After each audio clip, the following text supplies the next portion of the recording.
May paliwanag ang isang dating abogado ng presidente ng Pilipinas sa issue ng pinaghahanap na si Mary Grace Piatos. Si MJ Mondihar sa report.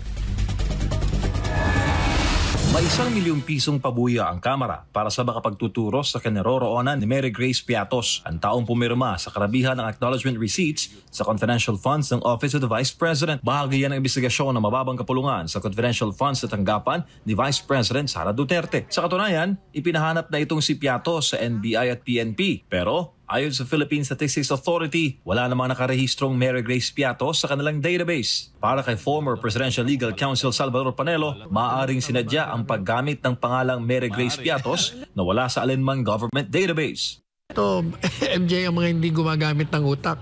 Sa tingin mo ba, kung ikaw, MJ, ako ang gobyerno, kinuha kita, bibigyan kita ng pera para bigyan mo ko ng impormasyon sa kalaban ng Estado, ikaw ba tatanggap ka ng pera, ilalagay mo pangalan mo? Hindi. Kasi sigurado patay ka. Laglag ka. Patay, hindi lang papatayin ka ng mga isinuka mong impormasyon laban sa Estado. Sabi pa ni Panelo, pinoprotektahan ng Estado ang identity o pagkakakilanlan ng kanilang informants, pati ang kanilang mga asset, kaya hindi na ito nagtataka pa kung bakit may ganoon mang hakbang ang OVP.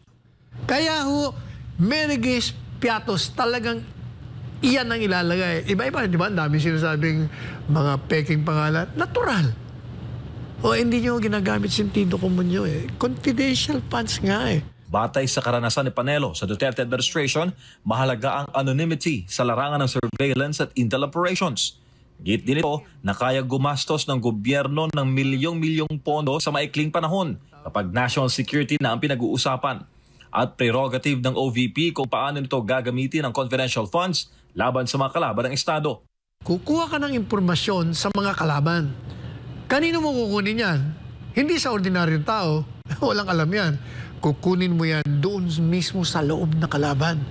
O kaya sa mga kakampi ng kalaban, may access.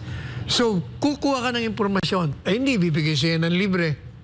Kukunin mo yan sa pamamagitan ng pagbayad sa kanila. Isa sa mga kalaban ng Estado ang teroristang grupong CPP, NPA, NDF at kapuna-puna na mga tinaguri ang legal front nito sa Kongreso o ang Makabayan Bloc, ang mga party list na Gabriela, Bayan Muna, Ag Teachers at Kabataan na naunang tinukoy ni dating Pangulo Rodrigo Duterte na mga kalaban ng pamahalaan. Ang siya naghain ngayon ng impeachment case laban kay VP Sara Duterte gamit ang issue ng confidential funds. Para sa Diyos sa Pilipinas kong mahal, MJ Mondihar, SMNI News.